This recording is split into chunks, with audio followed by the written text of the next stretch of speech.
இயக்குனர் நித்திலன் சாமிநாதன் இயக்கத்துல நடிகர் விஜய் சேதுபதியின் மகாராஜா படம் வெளியாகி எவ்வளவு பெரிய ஹிட் அடிச்சதுன்னு எல்லாருக்குமே தெரியும்.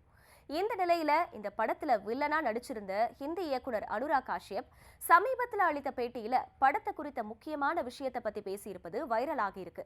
அதுல இமைக்கா நொடிகள் படத்துக்கு அப்புறம் அதிகம் தென்னிந்திய பட வாய்ப்புகள் வந்ததாவும், ஆனா சில காரணங்களால அந்த படங்கள்ல நிராகரிக்க வேண்டியதா இருந்ததாவும் சொல்லியிருக்காரு.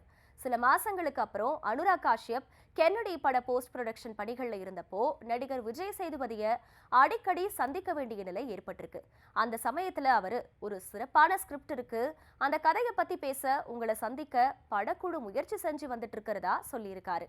ஆனா அனுராக் முதல்ல முடியாதுன்னு சொல்லியிருக்காரு. அதுக்கப்புறமா ரெண்டு பேரும் உட்கார்ந்து பேசும்போது அனுராக் காஷ்யப் தன்னோட மகளுக்கு திருமணம் செய்ய நினைச்சிருப்பதாவும், ஆனா திருமணத்தை நடத்த காசு இல்லைன்னு சொல்ல உடனே விஜய் சேதுபதி நாங்க உதவுறோம்னு சொல்லியிருக்காரு.